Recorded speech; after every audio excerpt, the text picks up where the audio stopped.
क्या आपको पता है स्नो लेपर्ड्स के बारे में? क्या रेलेवेंस है स्नो लेपर्ड्स की और क्यों इनका रोल बहुत इंपॉर्टेंट है और क्यों इनको कंजर्व किया जा रहा है? असम में कौन सा फेस्टिवल होता है और वेटलैंड साइट्स में क्या इजाफा हुआ है? अगर ये सब आपको नहीं पता तो इस वीडियो में ये सब आपको पता लग जाएगा, क्योंकि हम डिटेल में डिस्कस करेंगे इस वीडियो में एनवायरमेंट के बारे में। वेलकम टू ओनली आईएएस और स्वागत है आपका वीकली एनवायरमेंट के इस वीडियो में। 2-3 तस्वीरें आपको दिख रही हैं। एक घोस्ट ऑफ द माउंटेन्स यहां आपको दिख रहा है, यानी एक स्नो लेपर्ड जिसे घोस्ट ऑफ माउंटेन कहते हैं। क्या आपको पता है इसका IUCN स्टेटस क्या है? और बात यह भी है कि बहुत रेलेवेंट है अभी, क्योंकि इसके बारे में एक नया सर्वे भी आया है। तो क्या नतीजे निकले हैं, आपको वो जानकारी होनी चाहिए। केवल इतनी ही नहीं, इसके अलावा यह भी महत्वपूर्ण है आपके लिए जानना कि वेटलैंड्स को लेकर क्या बदलाव किए गए हैं। यहां जो आपको दिख रहा है एक पॉल्यूटेड शहर, इसे कंट्रोल करने के लिए 103 से भी ज्यादा शहरों को जोड़ा गया है एनकैप के अंतर्गत, जिसके तहत इनके लिए पॉल्यूशन कंट्रोल की प्रोविजन ऐड किए जाएंगे। इन सब को डिटेल में समझेंगे इस वीडियो में। तो चलिए शुरू करते हैं डिस्कशन, और by the end of this video इस तस्वीर पे आकर हम इन सबको रिवाइज करना भी सीख पाएंगे। चलिए पहले कुछ प्रीवियस क्वेश्चंस देखते हैं। क्यों? क्योंकि wild life protection act news में है। सवाल यह है कि क्या है पहली बात वाइल्ड लाइफ प्रोटेक्शन एक्ट। तो ये 1972 में आया था। इसमें एक प्रावधान था, क्वेश्चन भी पूछा गया शेड्यूल 6 के बारे में। What is schedule 6? तो शेड्यूल 6 के अंतर्गत जो भी प्लांट्स होते हैं, अगर उनको आपको ग्रो करना है ना, तो 4 ऑप्शंस आपसे पूछेंगे। क्या वो GM क्रॉप है, क्या वो हार्मफुल है, इन्वेजिव स्पीसीज है, क्या वो किसी भी सर्कमस्टांस में आप नहीं उगा सकते, या इसको उगाने के लिए आपको लाइसेंस चाहिए। तो असल में अगर आपने इस क्वेश्चन का आंसर आपको पता है तो वो ये है कि शेड्यूल 6 के अंतर्गत मान लीजिए कोई भी ऐसा प्लांट है जो आप ग्रो करना चाहते हैं, उसके लिए आपको लाइसेंस लेना पड़ता है। ठीक है, फॉर एग्जाम्पल अगर आप कोई ऐसा पिचर प्लांट ग्रो करना चाहते हैं तो आपको शेड्यूल 6 के अंतर्गत वो प्लांट आता है, तो उसके लिए आपको प्रॉपर लाइसेंसिंग की जरूरत होगी। सिर्फ इतना ही नहीं, ब्लू वांडा या रेड वांडा जैसे जो पौधे हैं उनको भी अगर आप ग्रो करना चाहते हैं तो उसके लिए आपको लाइसेंस की जरूरत पड़ती है, और ये लाइसेंस की वजह से वो प्लांट किसमें आते हैं? शेड्यूल 6 में। अब ये पॉइंट क्या है जो हम डिस्कस करने वाले हैं? पॉइंट ये है कि गवर्नमेंट ने कुछ चेंजेस किए हैं लाइसेंसिंग को लेकर। तो क्या बदलाव हुए इस वीडियो के अंत तक आप समझ जाएंगे, जो इस महीने न्यूज में भी था। अब एक और इंपॉर्टेंट क्वेश्चन है कोरल रीफ्स के बारे में। Most of the coral reefs are in tropical waters. 1/3 is in Australia, Indonesia, Philippines. Coral reef host far more animal phyla than hosted by tropical rainforest. इनमें से कितने करेक्ट क्वेश्चन है? Again ये एक previous question है। मेरा कहने का मतलब ये है कि दोनों क्वेश्चन को आप गौर से देखिए। यहां आपको पता लगता है कि आपको थोड़ी चीजें और डिटेल में पढ़नी बहुत जरूरी है। इसका answer D, all of the 3 है। लेकिन समझना हमें यह है कि जो भी हम टॉपिक पढ़ रहे हैं उसके कॉन्टेक्स्ट में हम जाएं ताकि हम MCQ सॉल्व कर पाए। सबसे पहले ग्रीन फाइनेंसिंग और ग्रीन डिपॉजिट और ग्रीन रिजर्व, इसकी आपको पता है क्या चीज होती है? सरकार ने, यानी सरकार की एक जो संस्था है वो कौन सी है जो इन सब को देखती है फाइनेंसेस को? उसका नाम है RBI, reserve bank of India. तो न्यूज ये आई है कि रिजर्व बैंक ऑफ इंडिया ने कहा है कि जो NBFCs हैं, नॉन बैंकिंग फाइनेंशियल कॉर्पोरेशन है, उनको ऑब्लिगेशन नहीं है कि वो ग्रीन फंड्स उठाएं। ग्रीन फंड्स ऑब्लिगेशन मतलब वो चाहे तो ग्रीन फंड्स में डील कर सकते हैं, लेकिन ऐसा मैंडेटरी नहीं है। पहले ये अफवाह थी कि वो मैंडेटरी बना दिया गया है। तो जो नॉन बैंकिंग फाइनेंशियल कॉर्पोरेशन है वो चाहे तो ग्रीन डिपॉजिट में फंड रेज कर सकती है। अब सवाल आपके मन में पहला ये होना चाहिए कि क्या ये मैंडेटरी है? तो नहीं है, RBI ने ऐसा कोई प्रावधान नहीं डाला है। पहले न्यूज में कुछ चीजें थी तो समझना जरूरी है, लेकिन इतना ही काफी नहीं है। अब आपको यह पता होना चाहिए कि ग्रीन फंड्स होते क्या है। तो जो ग्रीनरी तस्वीर में दिख रही थी आपको यहाँ, इसको बढ़ावा देने के लिए ना, ग्रीनरी को बढ़ाने के लिए आप कुछ फंड रेज कर सकते हैं। तो वो ग्रीन फंड्स क्या होते हैं? तो देखिए, सबसे पहली बात, ग्रीन फंड्स वो फाइनेंशियल रिसोर्सेज होते हैं। मान लो आप पैसा किसी ऐसे बिजनेस में लगा रहे हो जहां रोड बन रहा है या कोई घर बन रहा है, जब वो घर बन के बिकेगा तो आपको पैसे मिलेंगे, वो एक नॉर्मल फंडिंग होगी। लेकिन अगर आप किसी ऐसे फाइनेंशियल रिसोर्स में पैसा लगाते हो, किसी को आप बॉन्ड खरीदते हो, किसी को उधार देते हो, जो पैसे से वो कोई ग्रीन एक्टिविटी कर रहा है जिससे कि प्रकृति को सहायता मिल रही है, कोई ऐसा काम हो रहा है जो इन्वायरमेंटली सस्टेनेबल है, तो उसे कहते हैं ग्रीन फंड में निवेश करना। उसे कहते हैं ग्रीन फंड। एक ऐसा फंड जो इन्वायरमेंटल सस्टेनेबल एक्टिविटीज में यूज हो, उसे कहते हैं ग्रीन फंड। जैसे कि रिन्यूएबल एनर्जी के ऊपर कोई काम कर रहा है, मेट्रो के ऊपर कुछ काम हो गया, या मान लो कोई पेड़ लगा रहे हैं और कोई इको फ्रेंडली काम कर रहे हैं, तो उसके ऊपर जो निवेश किया जाता है, जो फंडिंग उसको लगती है, वो कहते हैं ग्रीन फंड उसे कहते हैं। ठीक है, तो उसी तरह ग्रीन फंड्स में आप पैसा लगा सकते हैं। सरकार लगातार कोशिश ये करती है कि भारत की जो संस्थाएं हैं जो फंडिंग मैकेनिज्म पे फॉलो करती हैं, वो ज्यादा से ज्यादा ग्रीन फंड में पैसे लगाए। अब एक चीज और है, ग्रीन डिपॉजिट्स। अब ये क्या होते हैं? हमें पता है कि हम बैंक में पैसे रखते हैं, उसी तरह से एक शब्द होता है ग्रीन डिपॉजिट्स, यानी जो इन्वेस्टर्स मान लो बैंक में पैसा डालते हैं कि बैंक में पैसा डाला, आपको इंटरेस्ट मिला, ठीक है, लेकिन आप बैंक में पैसा डिपॉजिट करने के बजाय आप ग्रीन डिपॉजिट्स में ला सकते हैं। इसका मतलब जो आपको फायदा यहाँ से होगा, जो आप पैसा बैंक में देते हो, बैंक क्या करता है उस पैसे का, उस बैंक को पैसा किसी और उद्यमी को उधार में देता है, वहां से वो इंटरेस्ट बैंक कमाता है, ठीक है। वो उनको 10% इंटरेस्ट पे पैसा देता है, आपको 4% इंटरेस्ट पे आपसे पैसा लेता है, तो 6% का जो फायदा है वही बैंक के पास होता है। ग्रीन डिपॉजिट में ये कहानी है कि जो कैपिटल एक्वायर किया जाता है वो केवल एनवायरमेंटल फ्रेंडली प्रोजेक्ट्स में ही लगाया जाता है। यानी ग्रीन डिपॉजिट्स में अगर आप पैसा लगाओगे तो वो पैसा, जो संस्था है, जिस एजेंसी को आप पैसे दे रहे हो, बैंक है, जो भी बॉडी है, वो उसका इस्तेमाल केवल एनवायरमेंटल फ्रेंडली एक्टिविटीज में ही करती है। तो याद रखिए, ग्रीन डिपॉजिट्स को आप बैंक अकाउंट से कंपेयर कर सकते हैं। ग्रीन फंड्स यानी वो रिसोर्सेज जो एनवायरमेंटल एक्टिविटीज में लगते हैं पैसे। डिपॉजिट जैसे बैंक की तरह वैसा काम करता है, लेकिन वो केवल उन एरियाज में पैसे लगाता है जो कि एनवायरमेंटल फ्रेंडली प्रोजेक्ट्स को ही पुश करते हैं। अब आरबीआई ने क्या किया है, आरबीआई ने कहा है कि मैंडेटरी नहीं है एनबीएफसीज के लिए इनमें पैसा लगाना, लेकिन वो चाहे तो फंड ऐसा रेज कर सकती है, उनको वो सहायता प्रदान करते हैं कि हाँ ऐसा आप करिए। अगला आर्टिकल और टॉपिक जो न्यूज में था वो था वेटलैंड सिटी एक्रेडिशन के बारे में, WCA। भाई WCA क्या है? तो देखिए, वेटलैंड्स क्या होते हैं, यानी पहले आपको समझ होना चाहिए व्हाट इज वेटलैंड, और वेटलैंड को लेकर रामसर का नाम बार बार आता है। तो सबसे पहले what is a wetland and then we will understand what is wetland city accreditation. तो वेटलैंड सबसे पहले जिक्र इसका कहां से आता है, तो ईरान में एक शहर है रामसार, उसके तहत वहां पर एक कन्वेंशन हुआ, उसे कहते हैं रामसार कन्वेंशन। यहां पे ये बताया गया कोई भी ऐसा इलाका जहां पे दलदले, थोड़ा सा पानी है या पीटलैंड है, नेचुरल हो, आर्टिफिशियल हो, परमानेंट हो या फिर टेम्पररी हो, जहां पानी या फिर स्टैटिक है, मतलब पानी रुका हुआ, जैसे कोई पॉन्ड सा हो गया या बह रहा है, छोटा सा एरिया है वहां पानी बहता भी है, वो अगर 6 मीटर से ज्यादा एक्सीड नहीं करता है तो उसे हम कहते हैं क्या, वेटलैंड्स। मतलब कोई भी मार्शी इलाका हो या कोई भी मरीन इलाका हो जहां पानी स्थित है और लो टाइड में जो 6 मीटर से ज्यादा एक्सीड नहीं करता, उसे हम वेटलैंड कहते हैं। क्यों भाई 6 मीटर का कायदा क्यों रखा है? ठीक है, क्योंकि हो सकता है फिर वो रिवर और ओशन की बात हो जाती है ज्यादा हम बढ़े तो वेटलैंड है वो जो इलाके आर्टिफिशियल हो, नेचुरल हो, टेम्पररी हो या परमानेंट हो, वो सभी वेटलैंड के अंदर आते हैं। तो इनको बचाव करने के लिए एक कन्वेंशन किया गया कि भाई वेटलैंड दुनिया में बचाने हैं। क्यों वेटलैंड इंपॉर्टेंट है? क्योंकि वहां पर जो आप एज स्पीसीज के बारे में पढ़ते हैं, एज इफेक्ट एनवायरमेंट में, ये वो इलाके हैं जहां पर बहुत ज्यादा बायोडाइवर्सिटी होती है, जहां बहुत ज्यादा प्रोडक्शन होता है, इकोलॉजिकल एक्टिविटीज होती है, तो उन्हें कंजर्व करना बहुत इंपॉर्टेंट है। इससे वहां की पर्यावरण और प्रकृति को भी बहुत सहायता मिलती है। तो इसके लिए वेटलैंड्स को रामसर कन्वेंशन के तहत बचाने की बात की गई थी। इंटर गवर्नमेंटल ट्रीटी 1971 में साइन हुई थी, जब एक युद्ध में इंडिया ने उसके आसपास लड़ा था। कहाँ? रामसर, ईरान में, जिसके तहत बात की गई कि वेटलैंड को कैसे बचाना है और किस तरह उसको फ्रेमवर्क बनाया गया।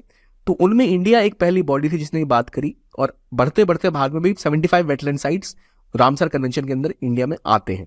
लेकिन जो रामसर साइट्स है, मान लो इंडिया ने 75 साइट्स को नाम दे दिया और कुछ देशों की और साइट्स हैं, इन साइट्स की एक लिस्ट बनती है कि भारत में कितने नाम है, किस देश में कितने नाम है, उस नाम का एक अलग रिकॉर्ड होता है, उसे कहते हैं मॉन्ट्रियक्स रिकॉर्ड। तो याद रखिए, मॉन्ट्रियक्स रिकॉर्ड क्या है? मॉन्ट्रियक्स रिकॉर्ड कुछ नहीं है, बस मॉन्ट्रियक्स रिकॉर्ड के अंदर नामों की लिस्ट है जो रामसर साइट्स है जिन्हें अर्जेंट अटेंशन की जरूरत है। ठीक है, रामसर साइट्स में आपने लिस्ट बना दी है, 75 साइट्स है, किसी देश में 10 है, किसी में 50 है, किसी में 75 है, लेकिन उनमें से जिन पर विशेष अर्जेंट अटेंशन की जरूरत है वो मॉन्ट्रियक्स रिकॉर्ड है। तो रामसर कन्वेंशन 1971 में आया और उसके बाद मॉन्ट्रियक्स रिकॉर्ड आया 1990s में, जहां जिसको विशेष आवश्यकता है उन लिस्टों के रिकॉर्ड वहां पर बनाए गए। वेटलैंड समझ गए, रामसर कन्वेंशन समझ गए, मॉन्ट्रियक्स रिकॉर्ड भी आप समझ गए। रामसर कहाँ है? ईरान में। अब मुद्दा क्या है? मुद्दा क्या है कि न्यूज में आई है बात वेटलैंड सिटी एक्रेडिशन। अब कुछ ऐसी व्यवस्था की गई है जिसके तहत भारत ने पहली बार अपने कुछ शहरों को वेटलैंड सिटी एक्रेडिशन के लिए नॉमिनेट किया गया। ठीक है, ministry of environment, forest and climate change ने किया है। वो शहर कौन कौन से हैं? इंदौर, भोपाल और उदयपुर। इससे पहले भारत ने ऐसा कुछ कभी किया नहीं था। क्या इन शहर में वेटलैंड से पहले पहुंचा नहीं? इंदौर में 3 रामसर साइट्स की बात की गई, सिरपुर वेटलैंड, यशवंत सागर, और भोपाल में भोज वेटलैंड। उदयपुर में 5 हैं, पिछोला, फतेहनगर, रंगसागर, स्वरूपनगर और दूध तलाय। इन सभी एरियाज को आइडेंटिफाई किया गया एज रामसर साइट, प्लस इन शहरों को वेटलैंड सिटी एक्रेडिशन के लिए नॉमिनेट किया गया। अब बात है वेटलैंड सिटी एक्रेडिशन क्या होती है। जब 2015 में रामसर की कन्वेंशन हुई तब यह फैसला लिया गया कि कोई देश अगर चाहे तो वो चाहते हैं कि हमारी कोई ऐसी सिटी है जब बहुत सारे लेक्स हैं, वेटलैंड हैं, जिनको हमें और ज्यादा सुधार की जरूरत है, उनको और रिकॉग्निशन मिलना चाहिए। जैसे शहर यहाँ बहुत सारे वेटलैंड्स हैं, तो उसको ध्यान में रखते हुए आप चाहें तो खुद से अपने किसी शहर को एक वेटलैंड सिटी डिक्लेयर कर सकते हैं। और एक्सेप्शनल स्टेप्स जो लिए आपने इसकी बचाव के लिए, वो भी इसकी बात करती है। इससे क्या फायदा होगा, मान लो उदयपुर को आपने डिक्लेयर कर दिया एक वेटलैंड सिटी, तो ग्लोबल रिकॉग्निशन मिलेगी, भाई भारत में एक वेटलैंड सिटी है और वहां पर कंजर्वेशन को लेकर बाकी जैसे लोग फंड वहां लगा सकते हैं, ग्रीन फंडिंग की हमने बात करी वो हो सकता है, कंजर्वेशन एफर्ट्स को पुश मिल सकता है, टूरिज्म भी बढ़ सकता है। इसके अलावा भारत ने अलग अलग स्कीमें भी लॉन्च करी है वेटलैंड को बढ़ावा देने के लिए, क्योंकि प्रकृति के लिए बहुत लाभदायक है। जैसे अमृत धरोहर इनिशिएटिव है, जिसके तहत आप जो कंजर्वेशन एफर्ट्स है रामसार साइट्स की, इसको बढ़ावा देते हैं। तो ये सब होता है वेटलैंड सिटी एक्रेडिटेशन के अंतर्गत। तो भारत ने किन शहरों को किया है, इंदौर, भोपाल और उदयपुर को। कौन कौन सी रामसार साइट्स वहां डिक्लेयर की गई है, सिरपुर, यशवंतनगर, भोज, पिछोला, फतेहसागर, रनसागर, स्वरूपनगर और दूधतलाई। तो ओवरऑल अभी इंडिया में रामसार साइट्स हैं 85। और इंडिया की लार्जेस्ट रामसार साइट कोई है तो सुंदरबन है वेस्ट बंगाल में, जो इंडिया की लार्जेस्ट रामसार साइट है, लगभग 11,000 स्क्वायर किलोमीटर से भी बड़ी है, जो सुंदरबन डेल्टा जहां लगता है, वहां जहां इंडिया के टाइगर्स भी रहते हैं, रॉयल बंगाल टाइगर्स। तो ये आपको पता लग गया भाई वेटलैंड क्या है, वेटलैंड सिटी एक्रेडिटेशन क्या है। ये एक वॉलंटरी मैकेनिज्म है, हर देश अपने आप से खुद से जाके नॉमिनेट करता है कौन से शहर है, इंदौर, भोपाल, उदयपुर। रामसार साइट्स क्या होती हैं, रामसार कन्वेंशन क्या है और मॉन्ट्रियल रिकॉर्ड क्या है, ये आपको पता लग चुका है। ठीक है, दुनिया भर में से बहुत सारी एक्रेडिटेड वेटलैंड सिटीज हैं। 2018-2022 में देखिए लगातार देशों ने अलग अलग अपने शहरों को डिक्लेयर किया है कि भाई ये एक वेटलैंड सिटी है। इवन कोलंबो भी श्रीलंका ने डिक्लेयर कर रखा है। क्या देखो इंडिया में आपको कुछ नहीं दिखेगा, लेकिन अब ऐसा नहीं है, इंडिया ने अब इंदौर, उदयपुर और तीसरा शहर कौन सा बताया मैंने आपको जिसको एक्रेडिटेशन के लिए दिया है, बताइए। इंदौर, उदयपुर और तीसरा क्या था, इंदौर सबसे साफ, उदयपुर लेक का शहर पहले ही कहलाता है, और तीसरा नवाबों का शहर भोपाल। लखनऊ को खैर कहते हैं, भोपाल में भी कहा जाता है, बहुत नवाब थे वहां भी।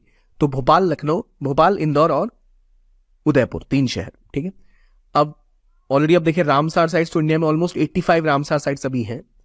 80 रामसार साइट्स है, पहले 75 कही जाती थी। इसको पूरी लिस्टिंग यहां से मिल जाएगी आपको, कौन कौन सी कहां पर है। आप इसको चाहे तो याद कर सकते हैं और देख भी सकते हैं। इंडिया इस पार्टी का कन्वेंशन बना था 1982 में। इंडिया में 75 साइट्स पहले थी, अब कितनी हो गई है, 80 साइट्स हो गई ओवरऑल। 26 साइट्स 82 से 2013 के बीच में डाली गई, समय समय के साथ लगातार बढ़ती जाती हैं। अभी सर्वाधिक कहाँ है तो तमिलनाडु में 14 रामसार साइट्स।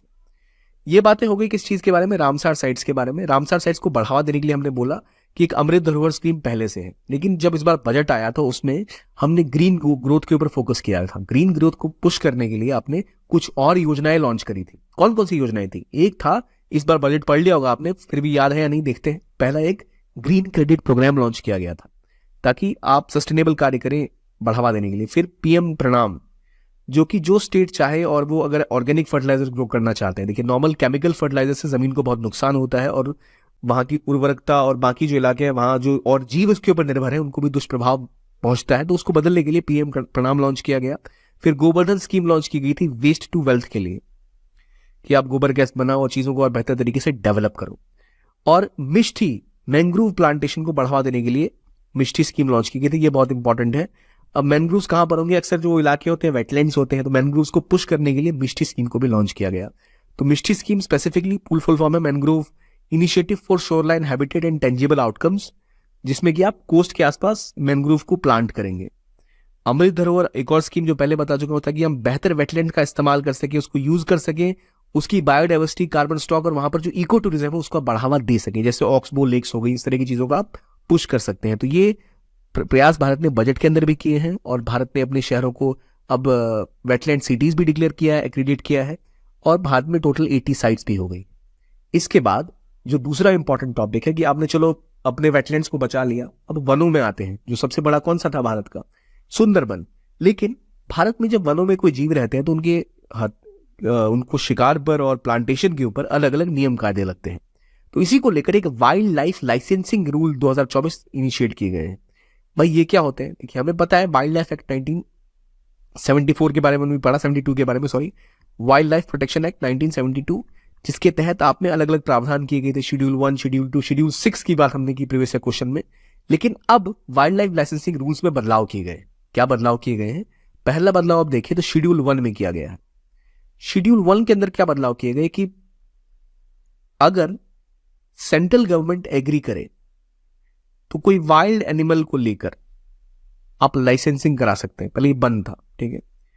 तो पहले रिस्ट्रिक्शन हुआ करती थी कि कोई भी स्पीसीज अगर शेड्यूल 2 के अंतर्गत है तो उसका लाइसेंस नहीं मिलता है, उसकी ट्रेडिंग नहीं कर सकते हैं। मतलब मान लो व्यापार करना, आपको ट्रेड करना है तो पहले जो भी शेड्यूल 2 में आपके जो भी एनिमल होते थे वो वाइल्ड लाइफ प्रोटेक्शन एक्ट के अंतर्गत उन पे आपको लाइसेंस नहीं मिलता था। लेकिन अब शेड्यूल 2 के अंदर जो भी स्पीसीज है बिना सेंट्रल गवर्नमेंट के अप्रूवल के भी उन्हें ट्रेडिंग का लाइसेंस दिया जा सकता है। प्लस इवन शेड्यूल 1 में जो वाइल्ड एनिमल्स हैं उनके ट्रेडिंग के लिए अगर आप सेंट्रल गवर्नमेंट से कंसल्टेशन लेके परमिट ले ले तो वहां भी आप ट्रेड का लाइसेंस दे सकते हैं। ये जो नए रूल्स आए हैं इससे बहुत चीजें थोड़ी बदली हैं और ये बिल्कुल नया बदलाव है, इसकी बात चल रही है। तो ये किस तरह सप्लाई है, कहाँ का लाइसेंस लेना है, कई चीजें इसके ऊपर ऐड की गई हैं, लेकिन ओवरऑल ये लाइसेंसिंग को लेकर एक बहुत बड़ा बदलाव है जो आमतौर पे हमने नहीं देखा था अभी तक। अब जो वाइल्ड लाइफ ट्रेडिंग रूल्स हैं, ट्रेडिंग रूल्स में बदलाव हुए, ठीक है। अब ये रूल्स बदलाव होने से पहले आपको ये जानना इंपॉर्टेंट है कि भाई अभी तक रूल क्या था। तो देखिए, जो wild life protection act India का था, आई होप आपने उसके बारे में पढ़ा है, बहुत इंपॉर्टेंट है। WPA wild life protection act जब 1972 में आया था तो इसके अंदर 6 शेड्यूल हुआ करते थे, 6 शेड्यूल्स, राइट। तो शेड्यूल 1 के अंदर वो स्पीसीज थी जो बहुत ज्यादा इंडेंजर्ड है, जिनको हाई प्रोटेक्शन की जरूरत है, जैसे टाइगर, लायन, एलिफेंट, इन सब की बात होगी। तो यहाँ तो ना आपको ट्रेड अलाउड था ना हंटिंग, कोई आप कुछ नहीं कर सकते इनके साथ। जो दूसरा शेड्यूल था इसमें वो स्पीसीज थी जिनको स्पेशल प्रोटेक्शन चाहिए, जो एंडेंजर्ड है, इनकी हंटिंग, ट्रेडिंग या फिर इसको भी आप कुछ कर नहीं सकते थे, जैसे क्रोकोडाइल हो गया, घड़ियाल हो गया, जिसके लिए गवर्नमेंट अलग अलग मैकेनिज्म्स लेके आती थी। फिर बात आती थी शेड्यूल 3 की। यहाँ वो स्पीसीज होते थे जो एंडेंजर्ड नहीं है लेकिन इनका हंटिंग बहुत ज्यादा किया जाता है, इसलिए इनके ऊपर खतरा हो सकता है। तो इसलिए इनकी हंटिंग करने के लिए आपको लाइसेंस की रिक्वायरमेंट होती थी, जो शेड्यूल 3 है वहां से। अब जैसे बार्किंग डियर हो गया, हाइना हो गया, तो कहीं कहीं बोर हो गया, ऐसा कहीं कहीं जैसे जंगली सुअर हो गया, तो उसके लिए आपको लाइसेंस की रिक्वायरमेंट होती थी कभी कभी। फिर आता था शेड्यूल 4, यहाँ वो थे जो छोटा शिकार माना जाते थे, ठीक है, और एंडेंजर्ड भी नहीं थे, लेकिन यहाँ भी आपको लाइसेंस लगता है, परमिट लगता है। जैसे जो शेड्यूल 4 के अंदर आता है, जैसे खरगोश हो गया, छोटा वाला जंगली खरगोश, मंगूज हो गया, सेवेट हो गया, इनके लिए। फिर आते थे 5 और 6 जो थोड़े से बाहर वाले शेड्यूल माने जाते थे। 5 के अंतर्गत वो स्पीसीज थी जिनको वर्मिन डिक्लेयर किया था, जैसे चूहे हो गए, जिनको आप चाहे जितना चाहे शिकार करो, इसके लिए आप हंटिंग कर सकते थे, कोई रिस्ट्रिक्शन नहीं है।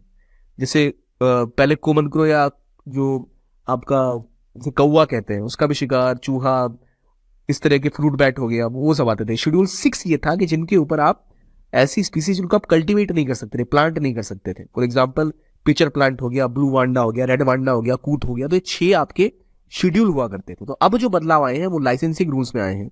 40 साल के बाद सेंटर ने ट्रेड रूल्स में बदलाव किया। 1983 में इससे पहले बदलाव किया गया था। अब जो बदलाव ये है कि जो शेड्यूल 1 के अंतर्गत एनिमल है, अगर आप उनको लाइसेंस अभी तक तो नहीं दिए जाते हैं, ठीक है, लेकिन जो शेड्यूल 2 के एनिमल्स हैं, वो जो स्पीसीज है शेड्यूल 2 के अंतर्गत, उनके जो रिस्ट्रिक्शंस है वो थोड़े से हट गए हैं। इसके लिए आपको गवर्नमेंट से, सेंट्रल गवर्नमेंट से परमिट की रिक्वायरमेंट नहीं है। अब यहाँ देखिए, आप ब्रैट है, श्रूज है, स्क्विरल्स है, जैसे बी ईटर्स हो गए, बुलबुल हो गई, इन सब के ऊपर आप फिर ट्रेड कर पाने की क्षमता यहाँ पर आ जाती है। तो 1983 में जो रूल बना था उसने शेड्यूल 1, शेड्यूल 2 के अंदर का जो भी एनिमल थे उनके ट्रेड के लिए लाइसेंस की बात की थी। 1 तो बिल्कुल प्रोटेक्टेड था, 2 पे कभी कभी आपको लाइसेंस लेना पड़ता था एक्सेप्शनल केसेस में, अगर सेंट्रल गवर्नमेंट चाहे तो इजीली लाइसेंस मिलता नहीं था। अब शेड्यूल 2 के ऊपर से रिस्ट्रिक्शन हट चुकी है तो ट्रेड वहां बढ़ेगा। इसलिए जो वाइल्ड लाइफ कंजर्वेशन वाले लोग हैं इनको बहुत इससे चिंता हो रही है। और जो लाइसेंस है वो इशू कैसे होता है, तो वो एप्लीकेंट कितना कैपेसिटी रखता है, पहले कितने लाइसेंस इसके बारे में पहले जारी हुए, इन सबको ध्यान में रख के दिया जाता था। लेकिन इंपॉर्टेंट ये है कि अब ये मामला आ गया है कि शेड्यूल 2 के जो एनिमल्स हैं, जो स्पीसीज हैं, उनको प्रोटेक्शन नहीं मिलेगा, जो बहुत खतरे की बात हो सकती है। अब यहाँ बात ये है कि हम एक तरफ से हम साइट में साइन कर चुके हैं, यानी साइट्स डील करता है इंटरनेशनल ट्रेड जो होता है एंडेंजर्ड स्पीसीज में, उसमें ये इंटरनेशनल एग्रीमेंट है जहां पे 1963 में अडॉप्ट किया गया था कि भाई ट्रेड को कैसे मैनेज किया जाए, या फिर जो इलीगल ट्रेड है, जो स्पीसीज के सर्वाइवल को रोकती है, प्लांट के स्पीसीज को, इनको रोक लगाने के लिए एग्रीमेंट किया गया था साइट्स कन्वेंशन। ये आपको पता होना चाहिए। लेकिन अभी आपके लिए क्या इंपॉर्टेंट है कि वाइल्ड लाइफ प्रोटेक्शन एक्ट के तहत और 1983 के एक्ट जो रूल्स में बदलाव हुए थे उसके बाद 2024 16 जनवरी से ये नए नियम चालू हो चुके हैं। तो शेड्यूल 2 जो है उसमें जो स्पीसीज थे वो बिल्कुल भी अब ट्रेड किए जा सकेंगे आफ्टर परमिशन। तो सवाल ये है कि क्या ये कंजर्वेशन पे बुरा प्रभाव नहीं डालेगा, क्या हम उनका इतना शिकार या इतना ट्रेड कर लेंगे उन जीवों का कि वो बिल्कुल विलुप्त ना हो जाए कहीं। तो ये बदलाव हम देखते हैं इस चीज में, और यही आपको ध्यान रखना चाहिए। रिस्ट्रिक्शन हटाए गए हैं शेड्यूल 2 स्पीसीज से, ठीक। अब यहाँ WPA की बात आ गई, प्रोटेक्शन एक्ट, 6 शेड्यूल है, हमने पहले डिस्कस किया। प्रोटेक्टेड प्लांट स्पीसीज शेड्यूल 4 में आपके आते हैं, जो साइट्स के अंदर आते हैं, रेड पांडा, ओटस वगैरह। तो ये तो आपके नॉर्मल शेड्यूल हो गए, जैसे मैंने आपको बोला भी था, 5वां और 6ठा। 6 के अंदर वो थे जिसके अंदर आपको क्या चाहिए था, परमिट। और शेड्यूल 5 जो एनिमल्स, उसके बारे में क्या बताया था मैंने आपको, ये बताइए। वर्मिन आते थे उसके अंदर। वर्मिन को तो आप कहीं भी जाके कुछ भी करो, कोई टेंशन की बात नहीं है। लेकिन बाकी 2 वाले शेड्यूल में भी ट्रेडिंग ये सब अलाउड नहीं था, तो ये बदलाव किए गए। तो वाइल्ड लाइफ प्रोटेक्शन एक्ट क्या है, उसके कितने शेड्यूल है, क्या रेलेवेंस है, ये आपको पता होनी चाहिए। अब जो हमने तस्वीर देखी थी, वहां कुछ लोग त्योहार मना रहे थे। तो वो त्योहार कौन सा था, तो वो था चंदूबी त्योहार, चंदूबी फेस्टिवल। ये होता है कहाँ, असम में, और न्यू ईयर के पहले दिन मनाया जाता है। ये 2 चीजों के लिए बहुत रेलेवेंट है। एक तो इको टूरिज्म को बढ़ावा देता है, यानी हमारा जो वेटलैंड वाला पॉइंट था उससे संबंधित है कहीं ना कहीं, प्लस फोकस करता है कंजर्वेशन के ऊपर। तो वहां एक चंदूबी लेक है, तो चंदूबी लेक को बढ़ावा देने के ऊपर भी फोकस किया जाता है कि इस लेक को बचाइए, इसको कंजर्व करिए, तभी हम ऐसे त्योहार मना पाएंगे। तो वो कंजर्वेशन और वेटलैंड से जुड़ा हुआ एक मामला यहाँ भी हमें देखने को मिलता है। यहाँ पहली चीज आपको ये पता होना चाहिए कि ये जो फेस्टिवल है कौन लोग मनाते हैं। ट्राइबल्स में खासतौर पे जो 2 प्रमुख ट्राइब्स हैं, गारोज और गोरखा, और जो यहाँ पे टी प्लांटेशन होती है उसकी 2 महत्वपूर्ण ट्राइब्स, राबा और हजोंग। मुख्य रूप से राबाज और हजोंग इस त्योहार को मनाते हैं। त्योहार का नाम क्या है, चंदूबी फेस्टिवल। और चंदूबी लेक बनी कैसे थी, चंदूबी लेक असम में है। जब एक अर्थक्वेक आया था 1897 में, तभी लेक बनी थी, और ये हिस्टोरिकल वाटर बॉडीज है।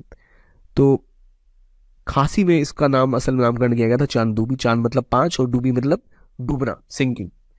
तो चांद डूब गया या फिर 5 लोग डूब गए, ऐसी कहानी इसके बारे में कहा जाता है। फ्रेश वाटर लेक है, तो इसके लिए त्योहार बनता है चंदूबी। कहाँ पर, असम में। और राबा और हजोंग के लिए बहुत रेलेवेंट है ये, जो टी प्लांटेशन ट्राइब्स है उनके लिए, प्लस गोरखाज एंड जो गारोज है उनके लिए। तो कहाँ पर लोकेटेड है, क्या फेस्टिवल है, ये आपको पता लग गया। इस तरह से यहाँ कैंप फायर होती है, लोग इस त्योहार को मनाते हैं, ये याद रखिएगा। बाकी जब आप देख रहे हैं कि हम वेटलैंड्स को बचाना चाहते हैं, हम ग्रीन फंड्स में बढ़ावा देना चाहते हैं, हम ग्रीन डिपॉजिट्स में पैसे रखना चाहते हैं, तो ये सब हो क्यों रहा है, क्योंकि हम ग्रीन कवर इंडेक्स बढ़ाना चाहते हैं। तो असल में NHI ने, जो national highway authority of India, उसने 3 साल का एक MOU साइन किया है इसरो के साथ। क्यों, क्योंकि देखिए हमने पहले कोशिश की थी कि जो हमारा बड़ा हाईवे का नेटवर्क है उसके आसपास बहुत से एरियाज होते हैं जहां हम चाहे तो ग्रीन कवर बढ़ा सकते हैं। तो कोशिश यही है कि वहां पे ग्रीन कवर बढ़ाया जाए। जैसे हाईवेज की साइड में रोड्स होते हैं या बीच में जो डिवाइडर्स होते हैं, वहां हम पेड़ लगा सकते हैं। तो असल में 2015 में ही ग्रीन हाईवे पॉलिसी लॉन्च की गई थी कि आप हाईवे के कॉरिडोर को ग्रीन करोगे, वहां पर आप पेड़ों को लगाओगे, जिससे कि बहुत सारा, एक तो जो धूल वूल है वो कम आएगी और आपका ग्रीन कवर भी बढ़ेगा। तो यहाँ एक reliable, time saving, cost effective solution देखा गया है कि आप इसरो के साथ आप पूरी उसकी आप सैटेलाइट के थ्रू, रिमोट सेंसिंग के थ्रू आप आइडेंटिफाई कर पाओ, स्टडी कर पाओ कि किस तरह से वहां पर ग्रीनरी बढ़ी है, तो कितना ग्रोइंग पैटर्न है, क्या बदलाव की जरूरत है, किस एरिया में और फोकस करना चाहिए, ये सब पता लगेगा। तो ग्रीन कवर इंडेक्स की बात कैसे हुई है, NHAI ने MOU किसके साथ किया है, इसरो के साथ, नेशनल रिमोट सेंसिंग सेंटर जो है उनके साथ। ठीक है, क्या कवर करता है उसकी बात है। अब देखिए इंडिया में ग्रीन कवर हालांकि बढ़ा है, 2019 से तुलना में 22 से आप करिए तो आपको नेट इंक्रीज देखने को मिलेगी। ट्री कवर भी बढ़ा है, फॉरेस्ट कवर भी बढ़ा है, और खास तौर पे जो गेन आया है वो हाईएस्ट देखा गया है आंध्र प्रदेश में, और लॉस देखा गया अरुणाचल प्रदेश में। तो ये बदलाव क्यों हो रहा है, क्योंकि वहां पर इंफ्रास्ट्रक्चर को पुश मिल रहा है। हालांकि दिल्ली और मुंबई जैसे शहरों में भी हमने देखा जाए तो डेकेडल ग्रोथ हुई है, दशक के हिसाब से देखा जाए तो आप देखोगे 11% अब थोड़ा सा आपका ज्यादा फॉरेस्ट कवर देखने को मिलता है। पर एक होता है ओरिजिनल फॉरेस्ट कवर, यानी जो नेचुरल फॉरेस्ट कवर होता है, जो हिस्टोरिकल होता है, वहाँ बायोडाइवर्सिटी ज्यादा होती है। ये पेड़ लगाने से, मान लो आपने एक बहुत सारा जंगल काट दिया और कहा हम इतने ही पेड़ कहीं और लगा लेंगे, इसके 10 गुना पेड़ हाईवे के साइड में लगा लेंगे, पर क्या वो वैसी इको डाइवर्सिटी लाएगा, बिल्कुल नहीं। तो कह देने से नहीं होता, हमें जो ओरिजिनल जो हमारे फॉरेस्ट है उनको बचाना भी हमारे लिए उतना ही महत्वपूर्ण है। तो कहा यह भी जाता है जो ग्रीन कवर बढ़ा है ये सिर्फ डेटा की बढ़ोतरी है, असल में उतना नहीं बढ़ा। आपने कहीं कहीं के पौधों को भी गिन लिया एज ग्रीन कवर, जो रियलिटी में उस तरह से नहीं हुआ। तो इसलिए हाईवे, जो national highway authority of India है, वो चाहती है कि हम ढंग से मेजर करें, इसीलिए उन्होंने पहले रिमोट सेंसिंग संस्था के साथ ये एग्रीमेंट किया है। ग्रीन कवर इंडेक्स की बात क्यों आई, समझ आ गया। अब NCAP ने 5 साल पूरे कर लिए। NCAP क्या है, नेशनल कार रेटिंग वाला नहीं, जो एक सेफ्टी की रेटिंग होती है कि कार को कितने स्टार मिले, 1 स्टार या 5 स्टार, उसके लिए भी NCAP का इस्तेमाल करते हैं। लेकिन ये NCAP अलग है, ये है नेशनल क्लीन एयर प्रोग्राम। इसको 5 साल पूरे हो गए हैं, और NCAP ने इसी को ध्यान में रखते हुए 131 शहरों को चिन्हित किया है जहां पर जो एयर क्वालिटी स्टैंडर्ड है उसको बढ़ावा दिया जाएगा। इसमें करना क्या है, ऑब्जेक्टिव क्या है इसका ऑब्जेक्टिव ये है कि 40% तक जो पार्टिकुलेट मैटर है उसकी कटौती करना। 2017 को बेस माना है, मान लो 2017 में किसी जगह पर 1 लाख टन, मान लीजिए हम 1 लाख टन PM 2.10 था, तो इनका कहना है कि जब तक 2025-26 आएगा तो उसमें हम 40% की कटौती कर देंगे। ठीक है, अगर 1 लाख टन है तो हम उसको 60,000 पे ले आएंगे। ठीक है, उसी तरह 132 नॉन अटेनमेंट सिटीज को आइडेंटिफाई किया गया है जहां की एयर क्वालिटी डेटा मिला होने की बुरी हालत है। सिटी स्पेसिफिक एक्शन प्लान बनाए जाएंगे। ठीक है, इंडस्ट्री इमिशन को नॉर्म्स को ध्यान में रखते हुए पब्लिक अवेयरनेस बढ़ाने के बारे में स्टीयरिंग कमेटीज बैठेगी, मॉनिटरिंग कमेटी बैठेगी, पता लग सके कहाँ क्या स्थिति है, किस तरह चीजों को और बेहतर तरीके से कंटेन या कंट्रोल किया जा सकता है। तो नए शहरों को जोड़ा गया, कितने 131 शहरों को जोड़ा गया है। ये वो सिटीज हैं, आंध्र प्रदेश, छत्तीसगढ़, बहुत से शहरों को इसमें जोड़ा गया। आमतौर पर हमें लगता है कि 2 या 4 मेट्रोज ही होंगे, तो ये बड़े लेवल पर बढ़ाया गया है। एम ये था कि 2024 30% आप पॉल्यूशन कट करेंगे, जो हमारी एम्बिएंट एयर क्वालिटी है उसको बढ़ाना। और मिड टर्म टारगेट ये था अभी तक कि जो एयर पॉल्यूशन है 20-30% तक आ जाएगा 2024 में, 2017 को बेस एयर लेकर। तो ये तो अभी तक होता नहीं दिख रहा है। इसको सपोर्ट बहुत सारी इंटरनेशनल एजेंसी से भी मिला है, वर्ल्ड बैंक से मिला है, फ्रेंच फंडिंग एजेंसी AFZ है उससे मिला है, स्विस डेवलपमेंट कॉर्पोरेशन से मिला है, ब्लूमबर्ग के फिलैंथ्रोपिस्ट से मिला है। ये असल में कोशिश ये कर रहे हैं कि पूरे देश का हमें एक इन्वेंट्री मिल जाए, कहां पर कितना इमिशन होता है, एयर का डेटा कैसा है, कहां से हम उसको कंट्रोल कर सकते हैं, किस इलाके में किस कदम को उठाने से एयर क्वालिटी इंप्रूव हुई है। इससे हम बेहतर स्थिति में आ पाएंगे इन चीजों को समझने की और इनको सॉल्व करने की। ये तो हो गई एयर क्वालिटी और एयर एम्बियंस की बात, जिसके लिए आपने एनकैप ने 131 शहरों को अब अपने निशाने पे लिया है। लेकिन जो हमें तस्वीर याद होगी उसमें एक छोटा सा स्नो लेपर्ड भी था। तो स्नो लेपर्ड को लेकर क्या हुआ है, स्नो लेपर्ड को लेकर कोई एक नई संख्या जारी हुई है कि स्नो लेपर्ड पॉपुलेशन असेसमेंट किया गया, SPAI, snow leopard population assessment in India किया गया, जिससे कि पता लग सके कि भारत में कितनी जनसंख्या है। तो ऑलमोस्ट आप देखो तो 477 लद्दाख में है, 124 उत्तराखंड में। तो ये असल में जो स्नो लेपर्ड्स हैं वो पहाड़ों पर मिलते हैं, हिमालयस के ये जीव हैं। क्लाउड स्नो लेपर्ड्स बहुत रेयर होते हैं और बिल्कुल छुपे से होते हैं, पता भी नहीं चलता। तो उन्होंने कहा है कि 718 इंडिविजुअल्स इंडिया में है। और ये पहले किसने किया, तो wild life institute of India जो नेशनल कोऑर्डिनेटर है इसका, उन्होंने शुरू किया और इसको सपोर्ट मिला था नेशनल कंजर्वेशन फाउंडेशन और WWF इंडिया से। तो ये इन्होंने ये फाइनल निकाला चीजें। अब देखिए जो संख्या है वो 718 है। स्नो लेपर्ड अलग अलग राज्यों में आपको डिस्ट्रीब्यूशन दिखा रहा है, इसमें ग्रोथ देखी गई है। तो इन सब के पीछे कौन सी बॉडी है अपन ये समझिए। तो ये एक है national board for wild life. National board of wild life जितने भी वाइल्ड लाइफ से जुड़े हुए मुद्दे उसका ध्यान रखती है। ये बनाई गई थी वाइल्ड लाइफ प्रोटेक्शन एक्ट के अंतर्गत ही, अंडर सेक्शन 5A। तो ये करती क्या है, ये जो भी पॉलिसी के मामले होते हैं वाइल्ड लाइफ कंजर्वेशन के या प्रिजर्वेशन के, नेशनल पार्क की बात होगी, प्रोटेक्टेड एरिया की बात होगी, वहां पर ये national board for wild life he recommend करता है सरकार को क्या नियमावली होनी चाहिए। इसके चेयरपर्सन पहले बात कौन है, national board for wild life chairman है प्राइम मिनिस्टर। 47 मेंबर्स होते हैं जिनमें पार्लियामेंट के 3 NGOs होते हैं, 10 इकोलॉजिस्ट होते हैं, कंजर्वेशनलिस्ट होते हैं और एनवायरमेंटलिस्ट होते हैं। तो एक बहुत ही बृहद स्तर पे national board of wild life होता है जो इन चीजों के ऊपर निर्णय लेता है। तो इसलिए जब ट्रेडिंग रूल्स की चेंजेस की बात आती है वो चिंतास्पद है कि भाई क्यों किया गया है ये। और अब आप देखते हैं स्नो लेपर्ड्स की जनसंख्या बढ़ी है, लेकिन संख्या बढ़ी है, जनसंख्या नहीं। तो स्नो लेपर्ड्स को जो जो ग्लोबल स्टेटस है उनमें रिसेंटली कुछ सालों पहले जो WWF world wide fund for nature, उन्होंने इसके ऊपर भी रिसर्च किया था कि ये मोस्टली जो है वो हिमालयन या पहाड़ी इलाकों में ही मिलते हैं। और हाईएस्ट अगर अब देखा जाए दुनिया में तो नेपाल और इंडिया आर द वंस जहां सर्वाधिक आपको स्नो लेपर्ड्स देखने को मिलेंगे। 74% आर इन जो है आपके नेपाल और 40% जो है जो हैबिटेट है उसकी बात कर रहे हैं। तो स्नो लेपर्ड्स की संख्या में अगर आप देखो तो इंडिया, नेपाल, चाइना एरियाज में मुख्य रूप से ज्यादा स्नो लेपर्ड्स पाए जाते हैं। तो ये देखा गया है कि वहां पर ह्यूमन वाइल्ड लाइफ कॉन्फ्लिक्ट बढ़ रहा है। जैसे लद्दाख जैसे इलाकों में भी लोग जाने लग गए हैं काफी ज्यादा मात्रा में। तो जहां स्नो लेपर्ड्स रहते थे वहां चैन से रह नहीं पा रहे, तो उनका भी इनकी संख्या बढ़ती जा रही है जो वहां की इकोलॉजिक सेंसिटिविटी को बहुत बुरी तरह प्रभावित कर सकते हैं। अब सवाल यह है कि जो स्नो लेपर्ड है इसका IUCN स्टेटस क्या है। अभी वर्तमान में जो उनका ग्लोबल स्टेटस है वो वल्नरेबल है, क्योंकि 10,000 से ज्यादा इनके नंबर अभी अब देखते 4 से लेकर 10,000 के आसपास इनका ग्लोबल नंबर है। बस ये कि बहुत ज्यादा स्प्रेड है ये, और इंडिया में स्पेसिफिकली कोशिश की जा रही है कि जो स्नो लेपर्ड्स हैं इनको बचाया जाए।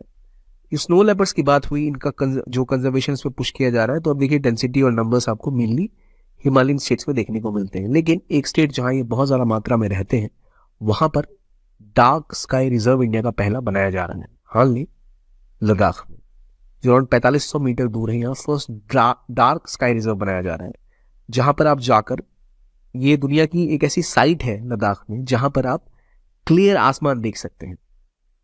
यहाँ पर एक हाल ऑब्जर्वेटरी बनेगी, क्योंकि आसमान साफ है, क्लियर है, साल भर ड्राई वेदर रहता है, तो आप ऑब्जर्वेशन दृश्य की ढंग से कर सकते हैं। तो कहाँ बन रहा है ये first dark sky reserve is in हाल कहाँ, लद्दाख में। और डिपार्टमेंट ऑफ जो साइंस एंड टेक्नोलॉजी ने अनाउंस किया कि भारत का पहला स्काई रिजर्व होगा ये। कुछ महत्वपूर्ण चीजें जो उसके बारे में कि है क्या ये और कैसे ये डिसाइड होता है। तो देखिए, आमतौर पे एक साइट को पहले नॉमिनेट किया जाता है इंटरनेशनल डार्क स्काई एसोसिएशन के पास, IDSA के पास, और जब IDSA उसको देखती है, फिर वो डिसाइड करती है कि क्राइटेरिया को पूरा कर रहा है या नहीं। तो इसके तहत अभी नॉर्मली कई कैटेगरीज होती हैं, जैसे international dark sky parks, communities, reserves, urban night sky places या सेंचुरीज, सबके अपने अलग अलग गाइडलाइंस होते हैं। तो जो रिजर्व होता है वहां पर एक कोर एरिया होता है कि भाई कितनी स्काई की क्वालिटी है, डार्कनेस नेचुरल रहती है कि नहीं। देखिए, होता ये कि अब हम एक और पोल्यूशन से जूझ रहे हैं, वो है लाइट पोल्यूशन। कहीं पर भी आपको रात में आसमान बिना लाइट के नहीं दिखेगा। आर्टिफिशियल लाइट इतनी ज्यादा हो चुकी है कि हमारा जो आसमान है, जो हमारा स्काई है, वो भी दूषित हो चुका है। तो जो डार्क स्काई है वो हमें देखने को ही नहीं मिलता, तो वो भी होना चाहिए। तो इन सब चीजों को देखते हुए जो एरिया सुटेबल मिलता है, फिर वहां पर आप ये डार्क स्काई रिजर्व बनाते हो। तो उसके हिसाब से लद्दाख का हाल वो एरिया मिला जहां पर ये चीज की जा सकती है। उसमें काम क्या होना है, तो इस चीज को पुश करने के लिए कि नाइट स्काई को हम ऑब्जर्व करेंगे, और इससे केवल रिसर्च को ही फायदा नहीं होगा, वहां पे टूरिज्म को भी बढ़ावा मिलेगा। लोग आके जो स्काई गॉजिंग होती है वो कर सकेंगे। स्काई गॉजिंग की बात करते हैं, वो कर सकते हैं, you can do sky gauging. और बहुत ही ज्यादा इंपॉर्टेंट है कि ये एक आपको इको टूरिज्म, एस्ट्रो टूरिज्म को बढ़ावा देता है। तो हमें नॉर्मली एस्ट्रो टूरिज्म हम बहुत कम सुनते हैं, ये एस्ट्रोनॉमिकल टूरिज्म बढ़ावा देता है कि भाई ये ऐसा इलाका है जहां से आप आके आराम से चीजों को ऑब्जर्व कर सकते हैं। ऑलरेडी दुनिया में बहुत सारे डार्क स्काई रिजर्व्स हैं, फ्रांस में है, यूके में, वेल्स में, ऑस्ट्रेलिया में, न्यूजीलैंड में, आयरलैंड में। अब इंडिया में भी एक आपका डार्क स्काई रिजर्व होगा, कहां पर, हाल लद्दाख में। अब इसके बाद हम इसको खत्म करें इस टॉपिक को, इससे पहले एक बार उस तस्वीर के पास दोबारा चलते हैं जो हमने पहले देखी थी, जिससे हमें पता लगता है कि जो अभी तक हमने रिवाइज किया है, क्या उस तस्वीर से हमें कुछ याद रहता है या नहीं। ये है स्नो लेपर्ड। इनकी संख्या इंडिया में कितनी है, कहां सर्वाधिक है, क्या इनका आईयूसीएन स्टेटस है, हाल में क्या डार्क स्काई रिजर्व बनने वाला है, ये कौन सा फेस्टिवल है जिसकी बात मैंने करी, कहां मनाया जाता है, कौन सी लेक है, किस तरह फॉर्म हुई, कौन सी ट्राइब्स वहां पर इसको मनाती हैं, वेटलैंड्स इंडिया में साइट्स कितनी है, वेटलैंड एक्रेडिटेशन सिटी किन्हें किन्हें डिक्लेयर किया गया है, मॉन्ट्रियल रिकॉर्ड क्या होते हैं, ठीक है, और रामसर कहां पर है, वेटलैंड साइट्स क्या होती है, वेटलैंड क्या होता है, जो एनकैप है उसने कितने शहरों को अपने अंदर ऐड किया है, क्या टारगेट है, पार्टिकुलेट मैटर को कितना घटाएंगे। ये सब चीजें आपके लिए महत्वपूर्ण है, जिसका आपको ध्यान रखना बहुत जरूरी है। इस तस्वीरों को देखते आप इन चीजों को रिवाइज कर सकते हैं। बाकी ये भी आप ध्यान रखिए कि जो टॉपिक्स आपने पढ़े हैं, जैसे वाइल्ड लाइफ ट्रेड के बारे में पढ़ा, तो वाइल्ड लाइफ प्रोटेक्शन एक्ट आपको याद है कि नहीं, 6 की 6 शेड्यूल याद है कि नहीं, और उसका रेलेवेंस आपको पता है कि नहीं। ये थी इस वीडियो की बात। इससे PDF आप चाहे तो हमारे टेलीग्राम चैनल से डाउनलोड कर सकते हैं, PW ओनली एस ऑफिशियल पे, और ऐसा कई और कंटेंट आपको बहुत सारा मिलता रहेगा वहाँ। Thanks for watching, I hope आपको अच्छा लगा। देखने के लिए बहुत बहुत धन्यवाद। Keep on watching PW only IAS।